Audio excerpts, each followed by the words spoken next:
And we're live. Well, hello everyone, and welcome to another episode of Building Your Wellness Brand Within Your Community. I'm Dr. Weinstein with my co-host, Dr. Randi Ross. Today's episode is brought to you by the William David Company, rethinking small business marketing since 2009, and Community Wellness Day. Every great opportunity begins with the first step.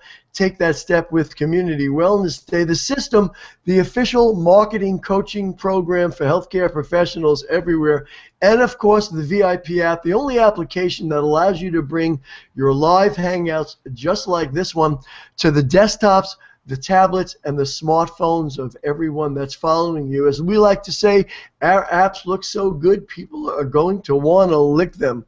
And of course, Google in 10 minutes, the step-by-step guide to all things Google for your business. Find out more about Google in 10 at tinyurl.com/Google in 10. Today, our show is Appreciation Marketing. Is it the new currency? And with that said, let me turn it over to my co-host. Here's Dr. Randi. Well, thank you, Dr. Allen. Welcome to everyone out there in our viewing land. Let us know where you're hanging out from in a comment box on the page that you're viewing. I join you from the finally sunny and slightly warmer Jersey Shore, and Dr. Allen is still in the icy tundra of the Berkshire Mountains. Today, we're going to talk about what I refer to as appreciation marketing. I didn't coin the phrase, a number of people use it, but, I find, Dr. Allen, whether you know this or not, I often come up with the topics for our show of things that revolve around actually incidents that happened to me, over a recent time period.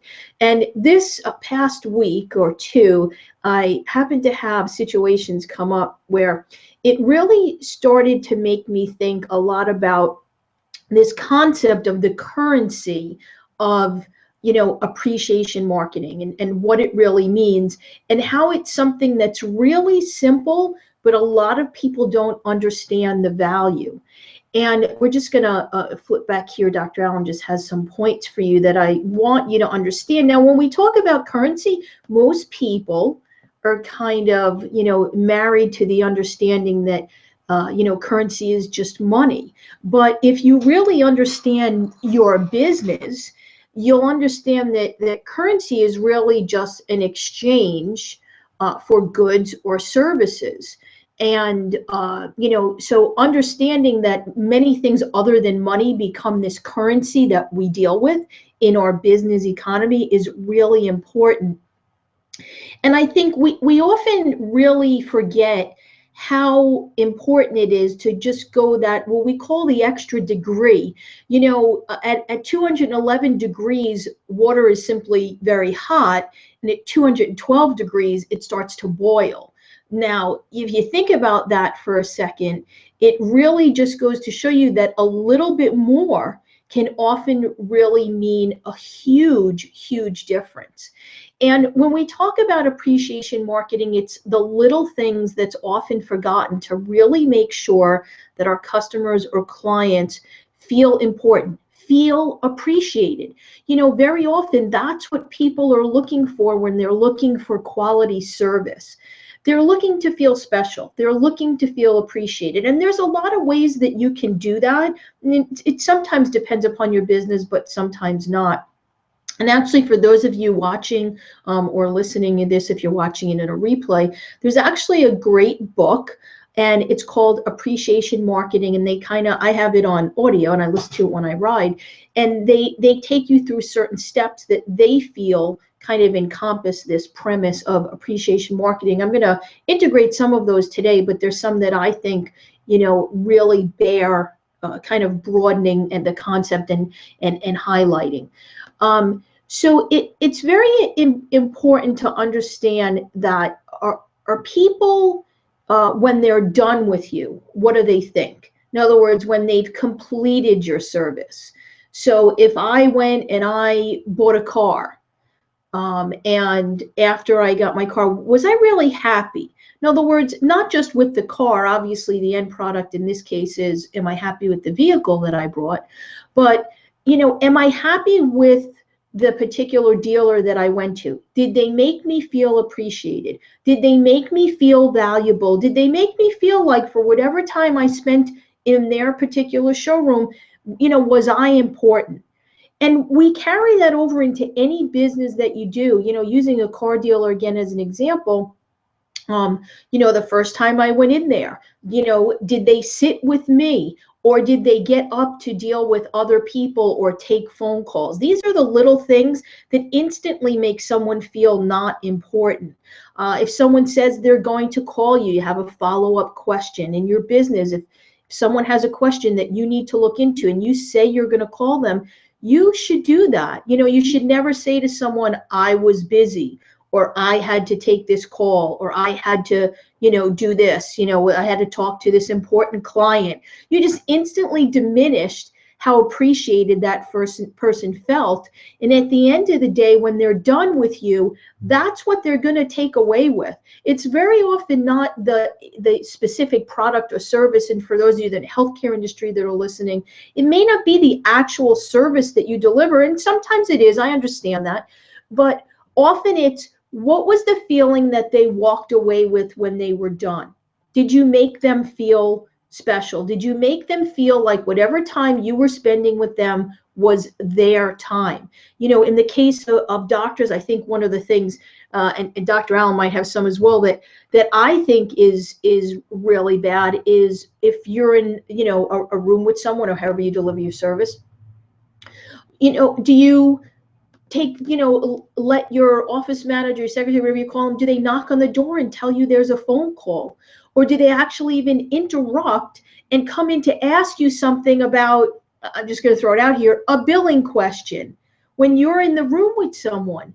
Whether you realize it or not, or whether that person actually said it or not, they instantly felt like they were not important. As soon as someone feels that they're not important, they also feel that they're not appreciated. That they're not appreciated as a customer, a patient, a client in your particular business for the service that you are offering. And this is so important to understand. I can tell you that whether you do it intentionally or not, you actually make these kinds of mistakes very often, and it's something that you need to be aware of. And again, this is just kind of one slice of the appreciation marketing, aspect. We talk about going that extra mile, remembering something about someone to make that connection again. There's a funny saying that Zig Ziglar said. He'd say, it's the part of the blanket that hangs over the bed that keeps you warm. Again, it's talking about that little extra mile of providing comfort or shelter, or whatever word you want to use, for that question, that particular service. Are you going that extra bit to make someone feel special? Because here's what you need to understand. You're not the only game in town. I don't care what your service is. There's very few people that are so unique that they have no competition in this world. So being that you're never the only game in town, no matter what your product or service is that you offer, you have to make sure that people are not going to look elsewhere because, again, they don't feel appreciated. And in our society today, I think this is more important and more valuable than probably a decade ago. And that's because with everything being so impersonal and everything being this kind of the intimacy that exists for a lot of people anymore, because everything's just digital and electronic, and that's how communication takes place, and that's how people thank you or send you Christmas cards, or we have such a decreased level of intimacy that I think this is more important now than ever. People are very sensitive to feeling appreciated. And when they feel that way, it takes on a whole nother level of how they view your product or service. When they don't feel appreciated, it probably has a bigger negative impact than it would have about a decade ago.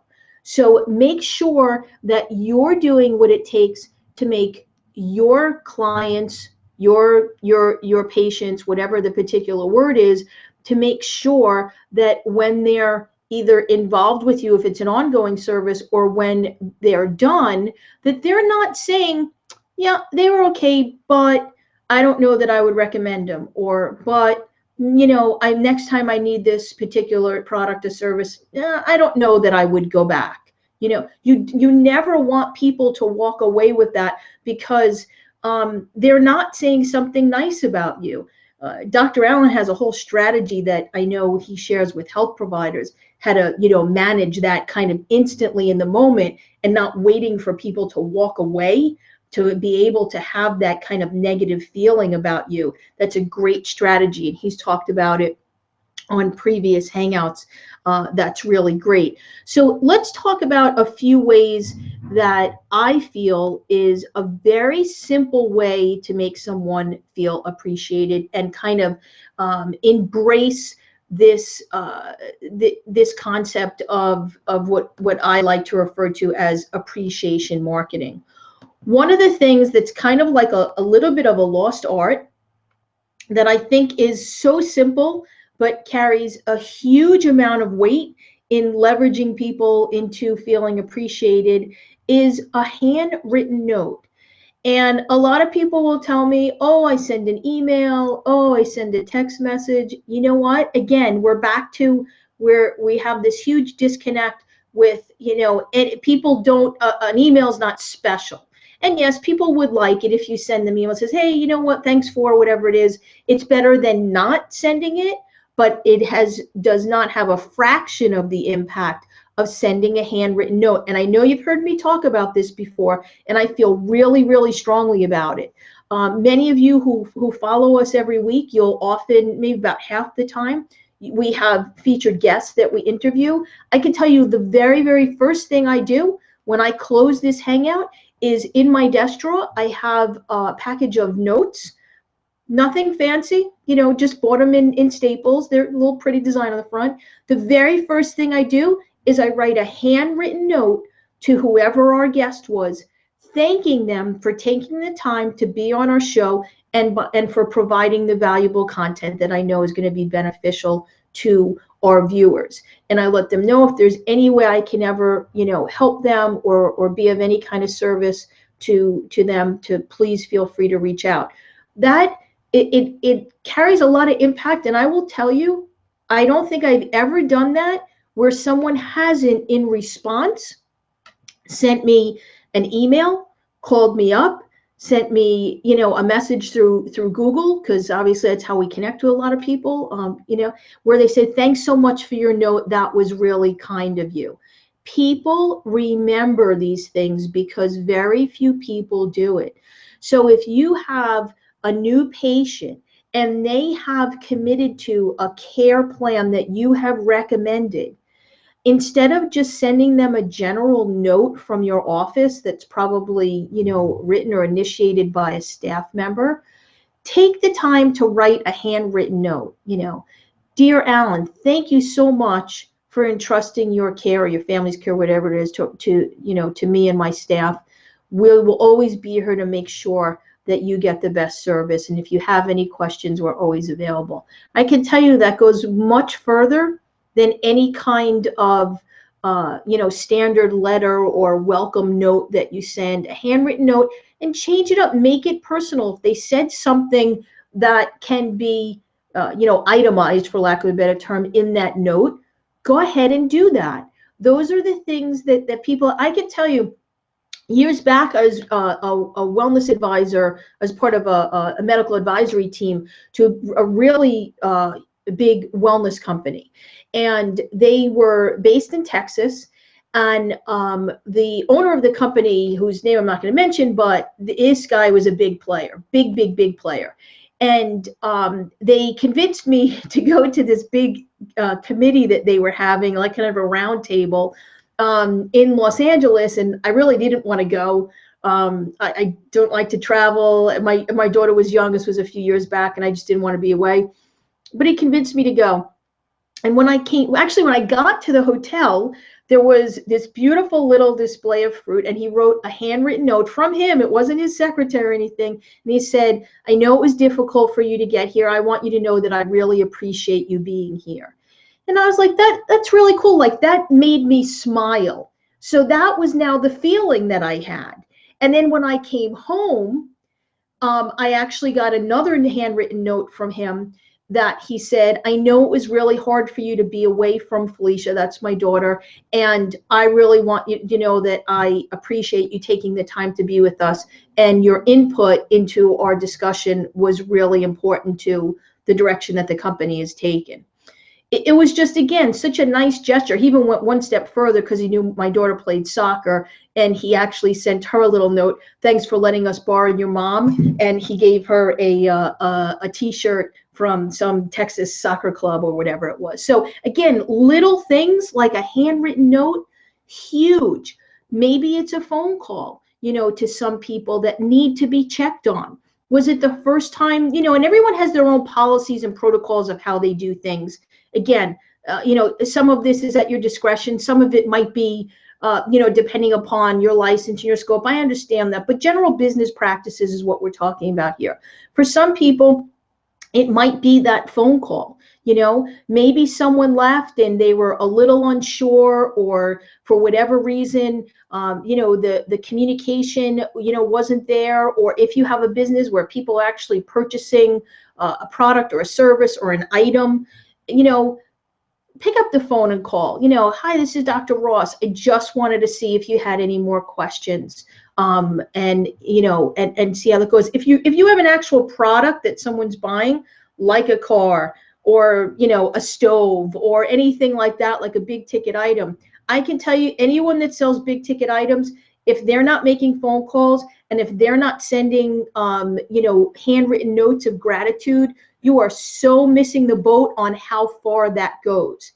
That is huge when people have big ticket items. It makes them come back time and time again. It makes them, when their neighbor is, saying, oh, I got to get a new car. Oh, you know what? I just bought my car recently over at Seacoast on Route 35. Go in there and ask for Tom. He was really awesome. He was really helpful. He got me what I needed, and he even went out of his way to help me with a couple of things that we needed on the vehicle. If Tom didn't send me a handwritten note and pick up the phone and make sure, when, like, the day after I actually picked up my vehicle, hey, Dr. Randi, wanted to see, I know you and your daughter took a little bit of a road trip yesterday when you picked up your car. How did it go? Do you have any questions? Are you having trouble finding any of the features? Today, especially when you have a new car, like, you kind of don't know where anything is.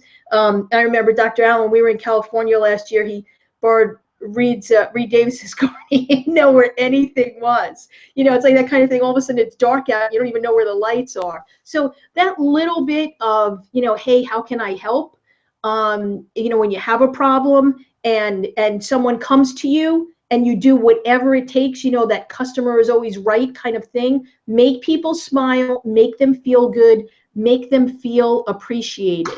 Dr. Allen, are you going to talk about how you didn't know how to drive Reed's car? Well, that was true, and I have to tell you that I'm so not a car person that my wife's, I don't even have a car, I have a motorcycle, but my wife's car, I still don't know where anything is in that thing. I don't, there's just buttons and things.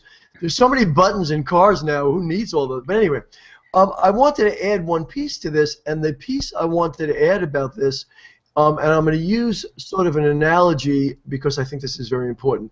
And I think that going hand in hand with appreciation is sincerity. And here's the reason I say that. A lot of times people start a relationship, and let's look at the relationship between people in a non-business situation. A lot of times you might start, let's use dating as if that term is still used in this day and age. I don't even know if dating is a term people use, but so you start dating someone, you send them flowers, or maybe you bring flowers when you meet them, and you're in the courting phase.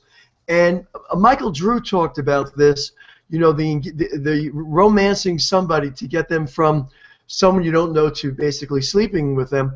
And so you start out and you bring them flowers or you bring them a gift and you do this. And now here it is 9 months later or a year later or maybe 5 years later, you're in a relationship and you haven't brought flowers to them now in 17 years. In other words, you are doing things to court them, to try to win them over, but you're really not sincere. You go through the motions of doing it because you recognize they're going to appreciate it, and then once you hook them, you no longer do it. Same thing in your relationship with business. If you're going to be sending a card, if you're going to be doing a phone call, as you're developing that relationship, but once all of a sudden they become a paying customer, now you're ignoring them, which we have a tendency to do. It's that old thing, do you serve steak to the family or do you say you serve steak to the neighbors? The reality is you must do things that you're congruent with and sincere with so that it doesn't all of a sudden appear to them, sure, he was my great buddy when he wanted my business, but now I don't hear from him anymore. So don't just take on these things that Dr. Randi's talking about in an effort to get something out of it. Do it without any expectation. You know, the old saying, give without expecting anything in return is really what the appreciation piece is all about. Otherwise, it's worse to me. You know, if I go to a restaurant and I'm there, or I go to any place of business, and Dr. Randi said this, and the phone rings and that person doesn't put them on hold and finish dealing with me, recognizing I'm the most important, that restaurant is never going to be a place that I frequent. And I'm somebody who's a very, very loyal customer.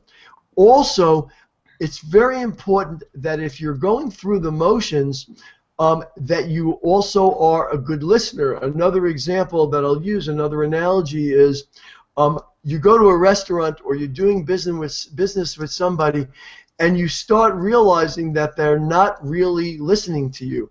They're scattered, their attention is everywhere else. Even though they're going through the motion of sitting down with you or being with you or whatever it is, you know if they're not listening, their eyes are all over the place, they're overhearing or listening to other conversations, does not work, and people pick up on that stuff right away. So before you start showing people appreciation, make sure your heart is in the right place when you do that, because they will pick that up. If it's really, you're just going through the motions, they will know that also, and the handwritten note will have no meaning. The phone call will have no meaning. And so as I throw it back to you, here's my question. And you may not even want to answer it, but the person that sent you the note when you went and left Felicia and you went to wherever it was, and they sent Felicia a note, thanks for lending us your mom and all that, was that person sincere? And in the end result, was what they were doing, truly who they were as a person, or did it turn out that, nope, they were just courting me? No, they were absolutely 1,000% sincere. And it was to know this person was to know that it was a very heartfelt message, and he really understood that as a single parent, being 3,000 miles away from my daughter, I mean, it wasn't such a bad trip. We were put up at the Beverly Hills Hotel, and went to the Polo Club for dinner, and he bought us a $600 bottle of wine. So it wasn't like, oh, it was a horrible trip. But no, he really did, appreciate it. And Cool. And yeah, no, you're right. You know the difference. And I think that's what's cool. If you really, if you do it and really mean it and kind of have a good heart, then when it's received, I think the impact is even bigger. And it's really something that literally takes less than 5 minutes out of your day. I don't care how busy you are. Between Dr. Allen and I, we probably run 6 or 7 different companies. And guess what? I find 5 minutes to write a note once a week to the people that are the guests on our show. The same way you could find time, to write a note. You know what? It takes you just as long to text a message as it does to write a note, if you think about it. So, those things are important. And one of the other things that I wanted to kind of mention that goes along with, maybe it goes along with this appreciation element. Maybe I'm stretching the boundaries a little bit, but this also kind of came up. If someone is unhappy with your product or service and they come to you or at you, depending upon the level of their, unhappiness. Remember, everybody remembers the old saying that the customer is always right. There's a way to respond to people, and this actually was something else that came up this week. That's why I added it to my notes for today's hangout. Often if someone has an issue or a problem, and if they come across angry or whatever it is, it's just often a level of frustration or maybe disappointment. Maybe you didn't deliver what you promised and people might be disappointed. It's really important to remember not to respond to that as a personal attack, to revert back to that they feel appreciated. And, not to overly quote to death, but if any of you have ever read the book or watched the movie by Dan Millman, Way of the Peaceful Warrior, you remember Socrates in the movie, he says, I want to misquote, a warrior acts, only a fool reacts.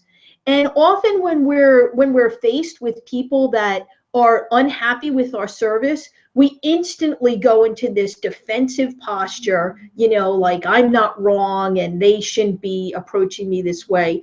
But if you just kind of think for a minute that maybe they didn't get the product or service that they were promised, and whether it's your fault or someone else's fault or no one's fault, you still want to come from a place of making them feel that you absolutely appreciated them and appreciate their them being a client or a patient of yours, and turn it back around, just solve their problem, and again make them feel appreciated. And in that case, that definitely warrants a handwritten note. Sorry about the misunderstanding or the confusion, I'm glad we were able to get it resolved, and I'm happy that we're continuing to be able to deliver care to you.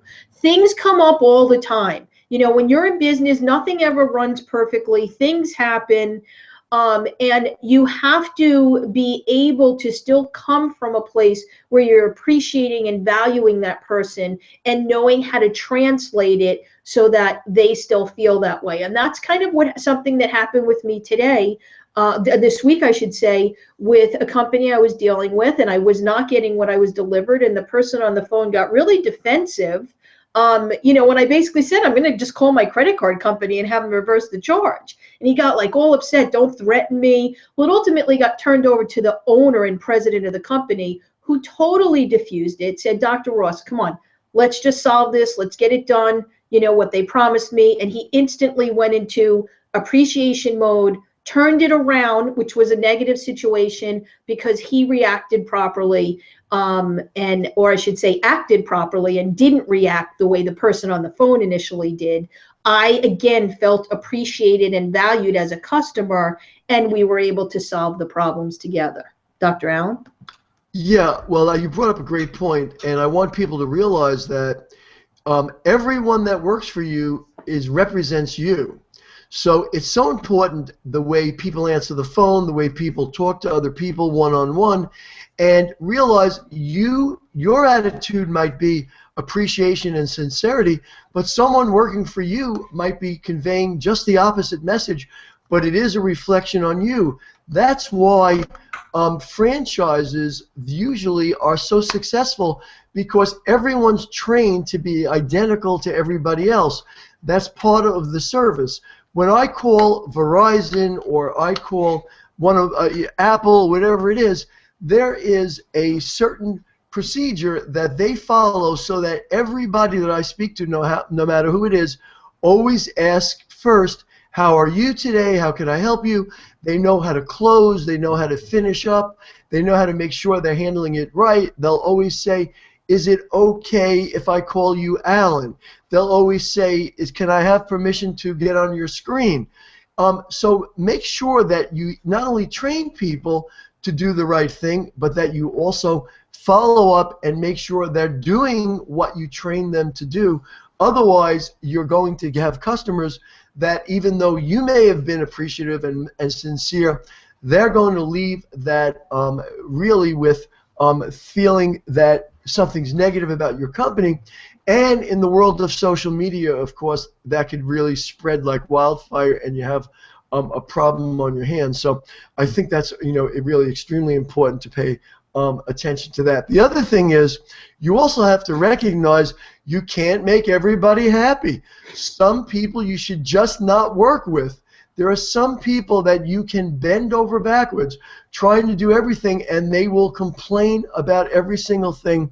And those are usually the people that are free or pay you very little. People that you are working with that are paying you a minimal fee that you gave them, they usually will complain the most. The people that are committed realize the value of what you do and what they do, who are paying you a good amount of change for your services. Those people usually will appreciate much more what you're doing because they have reached a certain level in their business because they too know what it is to be appreciative and sincere. That's called skin in the game, right? Exactly. It's so funny. I just had Rabbi Barbara L. is a client of mine. We had this conversation about every time somebody talks you into adjusting your fees, and even though 100 times, in your life, say my fee is my fee is my fee, every time there are certain people that can get you to do it, they're always the worst clients in the world, and you wish The worst clients in the world. But that is true. What Dr. Allen said is really important, and I think that's probably like a whole nother conversation about your staff. And you're right. You could be doing everything right, and you could be, really showing levels of appreciation. But if that's not translating into your team or your staff, and a lot of times your clients and customers and patients actually interact more with them than with you, that becomes a problem. So that's something, not only do you need to train, but, when I was in practice, the shape of my office, as you went past the end of the hallway where the treatment rooms were, there was kind of like it went like around in a circle, and I always used to stand in that corner. My staff never knew when I was standing there because I wanted to hear how they interacted with people when I wasn't there. And even though I consider myself a great a boss and a good trainer, I often caught times when they either weren't saying the right thing, they didn't have the right tone, they didn't answer the question properly, they didn't address the person properly. Like Dr. Allen said, when you call Apple, they ask permission to address you by your first name. Little things make a huge difference. And it's all about, are people walking out of your business or hanging up the phone from talking with you, and are they smiling or are they aggravated? So a little appreciation goes a long way. But please take my tips about one of the biggest things is handwritten notes. I'm telling you, and especially today, because people aren't doing this anymore, because everybody thinks they could just send a text message, which is okay. But I'm telling you, a handwritten note, spend 5-10 minutes a day, write a couple of handwritten notes to your clients, maybe even the ones, and I used to do this when I was in practice. We would kind of go through our system and be like, hey, where's this person been? We haven't seen them in a long time.